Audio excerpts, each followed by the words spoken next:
Hi and welcome. I'm John and this is Unique Wargaming Terrain. Guys, this is the weekly Wednesday Warhammer / Wargaming questions and answers. This is off the cuff video, guys. For those of you new, what does that mean? I record the video and I upload it. There's no fancy business. You don't see my intro symbol at the beginning. It's just film and upload. Weekly Wednesdays are all to do with models, model focused. There will be sometimes there's some terrain questions in there, but only because I don't want to make a whole terrain question video to do, so I just squeeze it in here. And recently it's been what's going on in and around the channel and around the workshop. So if you're new here, guys, sit back, relax. This is primarily model focused. At the moment it's primarily GW, but I do touch on D&D. I am looking to get into some other wargaming systems as well. For those that are regular here, guys, I feel love, thank you very much. I was about to start filming about 10 minutes ago and the farmers turned up and I was like, no, I'll sit and wait for them to finish. They weren't that long, but I started making tree armatures and I stabbed myself in the finger and it started really bleeding. I was like, the tiniest little nip, and I was like, oh. So if you're watching a tree armature video, guys, or if you're making tree armatures, 1, always pay attention to what you're doing. 2, try and wear gloves if you can, okay? And I was doing it just with my hands. Try and use a pair of pliers, they work better. That's why I chucked that in there, because I really hurt. It's not even hurting, it's just actually just pissing loads of blood. Anyway, questions for today. First question. I've been storing my models on the shelf. I watched one of your videos and realised how to put them into boxes, but how can I get the dust off them safely? Okay, this is another one of my main members. Me and him were talking about this the other day, actually, because he was just telling me how much of annoying it is just keep trying to dust the models down and everything else. There are 2 things that you can use. Okay, if you've got them stored, if you haven't got stored them in a glass cabinet, okay, if you haven't got the space for that, or the means buy one, or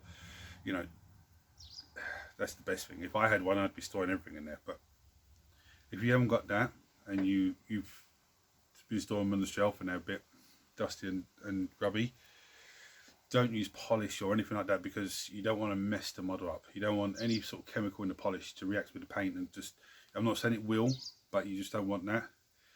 Get yourself one of these. Now this is a makeup brush that we used to do the faces with. The brushes are very soft, yeah. You can just actually just really dust it. Now I'm not going to show you this one because this one still has a bit of makeup on it. No, not makeup, it looks like foundation, but it's one of the jobs I have to do on the long list of jobs I have, and that's not on top. Something like this I do. Okay, this is a nice, I don't know if this is a watercolour brush or if it's an acrylic brush, I'm not sure, but something like this I do. I've got a model here.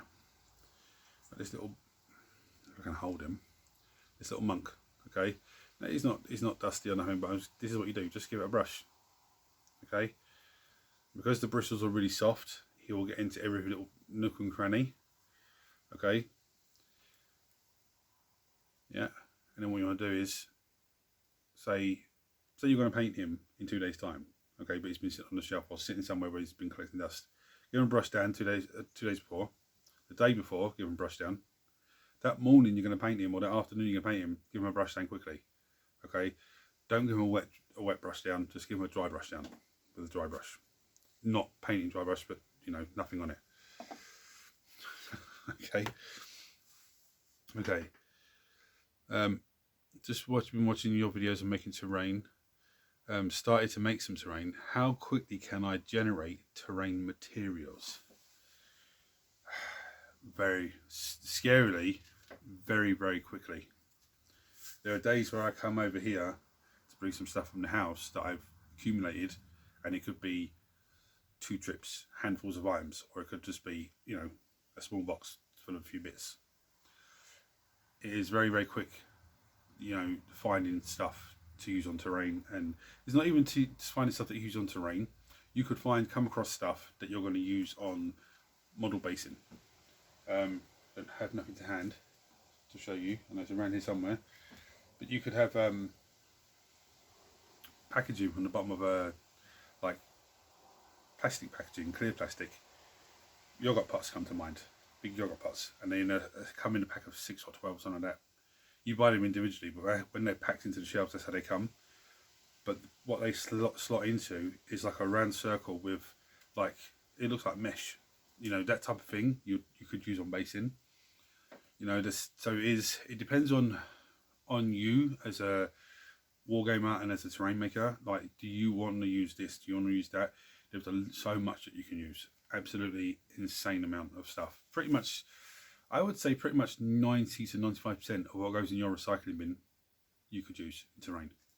And when I say that, I'm not, the reason it's not 100% is because you have meat products. So you could have like raw chicken inside plastic. You can't use that, you know, because you don't want to get any sort of, you know, illness or anything from that. Anything like that deals with raw meat and there's a chance of blood being in it, don't use that. But anything else you can pretty much use.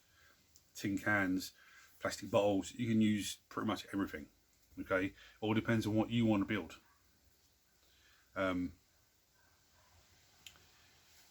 Okay, we've reached a really good time of the year for us as, you know, terrain makers and as wargamers, because at the moment we're getting absolutely amazing Halloween stuff. Okay, so we're getting skulls and, you know, skeletal type things. I've got one here to show you that I picked up today. It's absolutely amazing. I have no idea what I'm going to do with it, but I'm not 100% sure yet.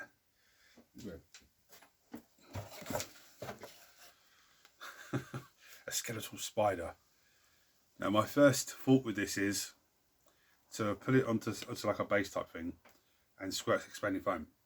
Okay, let the expanding foam cover it and then get in and sculpt it out so it's like a half buried remains of some sort of gigantic spider. I've left the label on it. There's a good reason for this, because if I forget this there and I look in there, the first thing I want to see is a big spider. Okay, so just always leave labels and stuff like that. Just, I know myself, I'm going to go, oh, what's that? So even if it's like a mouse or skeletal mouse or something like that, leave the label on it so you know it's not an actual thing. I mean, I could even cut the legs off and just position it in a weird way, I don't know yet. But in terms of, but how can that be used for model basing? Because if you've got something like Invictus Warsuit, or even the Hellbrute from the Chaos Space Marines, or something of that sort of scale, you know, Eldari Wraith Lord, I think they're called, and you have a skull big enough, you can glue that to the base and glue the model actually onto the skull. That would be, you know, an amazing centerpiece model. Or if it's something like Robuto Guilliman, you know, Primarch, you know, that'd be fantastic. Or if you have a big enough base and the skull's big enough, you could actually glue maybe 2 or 3 models onto there, like or even a squad of 5 guys onto it, and just move the whole thing as a squad of 5 guys. You know, and they make good, nice terrain pieces as well. So it is a good time of year for us at the moment. We are naming it. Right. Just watched one of your first pile of shame videos. Loved it. Please, can you do another kit bash model? I can. I have covered this question before. People have asked me this before because, you know, people enjoyed that. I've just got so much here to paint. It's a ridiculous amount I've got to paint. Not only that, there's 101 things to do in here to do with the channel. Not even to do with my hobby, you know, because this is all my hobby, but not to do with me making an army together, because I'm doing it, you know, I'm doing painting videos to show you guys stuff, for you guys to watch and enjoy. But there's 101 things for me to do here. There's 101 things for me to do out there. There's, you know, full-time work as well, and a little one. There's just, for me to just kit bash a model again, it's not going to take planning. I want to use this again. No. It's just, there are more important things that I need to get done in here than just going, let me kit bash a model. But I will be doing some, I'm not going to say soon, but at some point in the future I will be kit bashing some more models. As in, like, you know, Chaos Spawns, and because I come across some really nice pieces Belclaw wings from Lord of the Rings. I've got some gargoyle wings in there as well, and I'm like, oh, actually, I was actually watching Man of Steel, and the beginning part where his father jumps off and the beast comes to catch him, he's got 4 sets of wings. Straight away I was like, oh, hold on, how about big wings at the front and little wings at the back, or something, you know, some sort of dragon or something. But so I've had that spark of idea, but I'm not planning on doing anything to it just yet. I need to get all this sorted out first.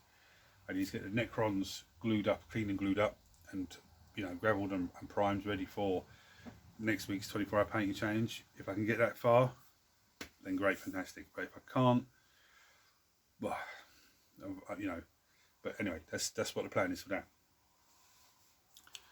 What is that pile of egg cartons behind you for, and what is it standing on?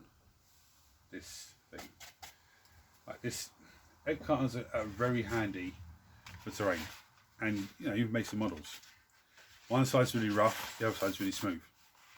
So this flat piece is good for making bricks that are exposed on plaster. And I think I've covered this before. I remember mentioning bricks coming from plaster before. But you could easily cut a piece of this out, the rough side, glue the flat side down to a base, and have it as like bits of rubble, or, you know, and a little dry brush. Once it's undercoat, a little bit of dry brush, and it just really springs up. Now this actual thing that it's standing on is actually, this is Foamex. This is really nice Foamex, but it's proper thick. It was actually an alcohol stand that I had in work, and the offer finished, so they said get rid of it. I said, oh, I'll have that. So that's what that is. I was going to cut it up and use it, but it's actually a lot more handier just to store stuff on. I've got my newspapers for dry brushing and paint terrain. I've got some brushes at the bottom there with, you know, different bits and manuals for building kits and stuff from like Vallejo and all that sort of stuff, just informational stuff. Okay, that's what that is, and that's what I'm using it for at the moment. I am actually backdropping them, using these type things. Now, what are these? This is grapes, selection of grapes. This is oranges. What am I using them for? Paint storage. Absolutely fantastic. So I can see what the paints are, and they stack into each other. Absolutely. And so instead of me having paints everywhere, I've literally got, now literally taking up that much space. Yeah, and they're just stacked. This makes life, actually saves me a lot of space, to be honest with you. And instead of me having paints here and there and over there and all in one place. And I've got some in front of me here, but that's from yesterday, well, not yesterday, the other day's painting video. But I got a few of those, and I was like, oh, actually, So I thought, I wasn't going to share it with you. I was going to wait for someone to see it when I saw this question, but I thought, yeah, I'll let you know. I'm done. Anyway, it's a nice day, and I'm going to shoot off now and enjoy the rest of the day. Guys, if you've liked this video, if you found it helpful in any way, like, share, subscribe, turn your notifications. If you have any questions you want me to cover, chuck a comment on this video, message me on Messenger, jump onto Unique Wargaming Terrain Facebook page. I'm not on there all the time, but I do poke my head into it every so often. Just chuck a message on there, let me know. Guys, until next time, I'll see you later. Take it easy.